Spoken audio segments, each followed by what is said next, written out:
Hey guys, so quick video on the flow of the ceremony, how it all works so that you can prepare yourself for what is to come. The flow of the ceremony itself, it's a whole night commitment, so meaning we're going to go from sundown through to sunrise. You want to bring a chair to sit on or a blanket that you can put down on the earth that you can sit on. Either one is fine. The most important thing is that you're comfortable. Whatever your preference is totally fine.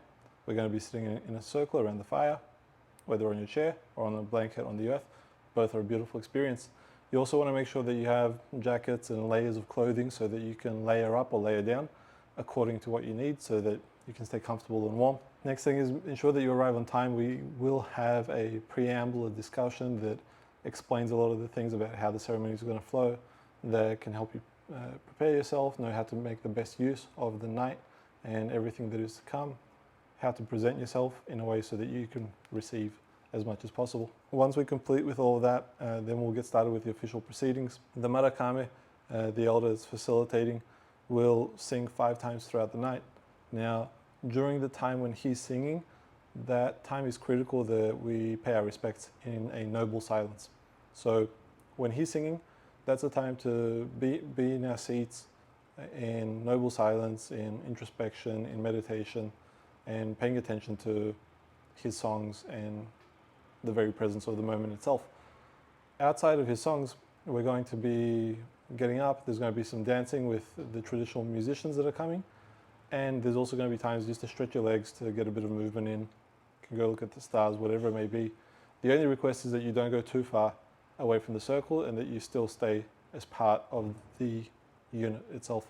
But if you have to go to the toilet or anything like that, of course, it's completely fine. Freedom to move around, but just don't go off into the wild woods. The next part is the individual consultations, the crystallizations and all of that. Important thing is that with the crystallizations, oftentimes people ask, do I consume something or how does it work? You don't consume anything.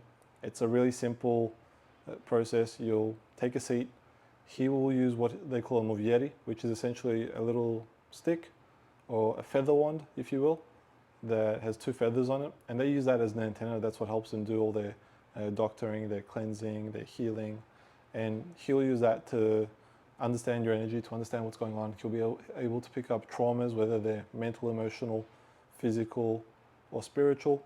He will extract them, and he might ask some questions or offer some insight about what it was. Once the extraction's done, that's it. You've got nothing else to do. Life goes on in a beautiful way, and you get to enjoy the benefits of the cleansing that's taken place.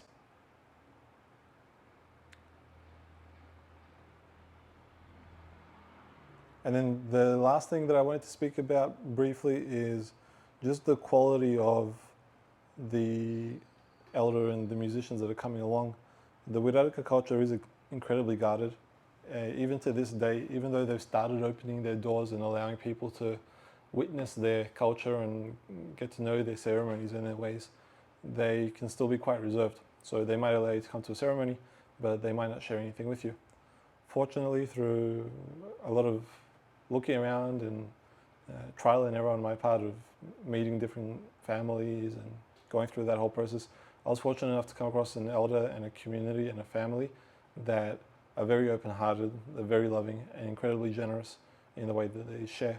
So I look forward to sharing that with all of you, and I look forward to seeing you around the fire. Any questions, reach out to me, and we'll see you soon.